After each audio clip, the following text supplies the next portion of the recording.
Basically the attendance, so a lot of people here, a lot of excitement.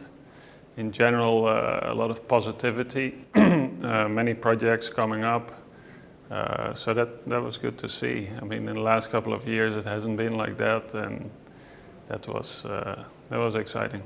I think that the industry has managed to kind of reinvent themselves to a certain extent. So, and oil companies have taken that time to right-size their organizations, and after that, they've decided to all kind of take on their most promising projects and all get going at the same time. So I think that has kind of resulted in quite a boom of projects coming out at a similar time.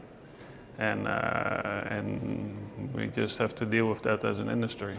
The first consideration is, do they want to operate in the country where the FPSO is located? So some cases they have an existing operation.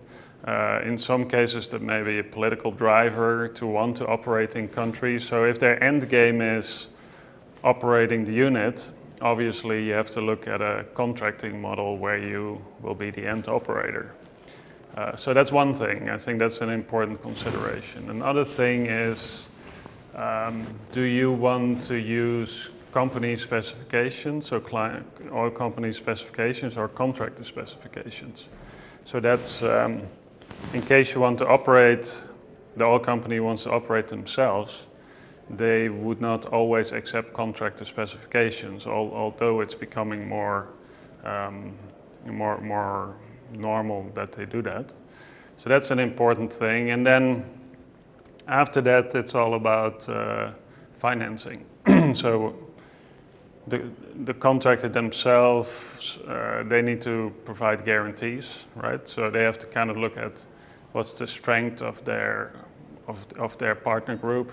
You have to look at the FPSO contractor and look at their track record in financing and kind of their debt levels and how comfortable they are. So those are, I think, like the most common things they need to look at. All right. Yeah, so innovation, I talked about that in our session yesterday. So if I look at technical innovation in particular, there's a potential risk there, of course. As an FPSO contractor, we are worried about uptime. So if we try anything new, it's could be potentially dangerous. So it's important that the technology has the right maturity. So, and that often gets captured in technology readiness level, and there's all kinds of procedures for that.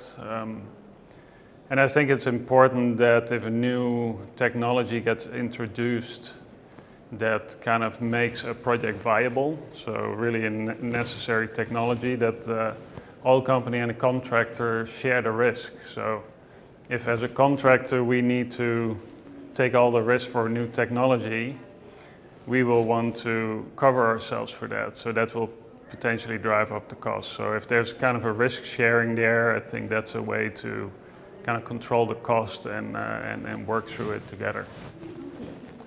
Yeah, so I would say one thing you will see is a drive towards large new build FPSOs. So we've seen a lot of these FPSOs going up to pretty big capacities. So I think the new build will be much more common, especially the kind of the generic new builds that MODEC and several other contractors have developed. I think you will see that. I think you will also see that next to SBM and MODEC, who have this track record of the very large FPSOs, there must be some other contractors that kind of get a shot at taking on a project of that magnitude. So it will be interesting to see which contractor that will be and if they're going to be successful, because it's quite a kind of a quantum leap to go from a 7,000 ton topsides to 35,000 ton topsides. So I think that's something. And then, of course, we have talked a lot about contracting. So I think you will see some changes in the contracting models. So the BOT or the BOOT, those kind of models will start appearing, but I still don't think they're going to be predominant. So I think predominantly we will still see EPCI and the lease model.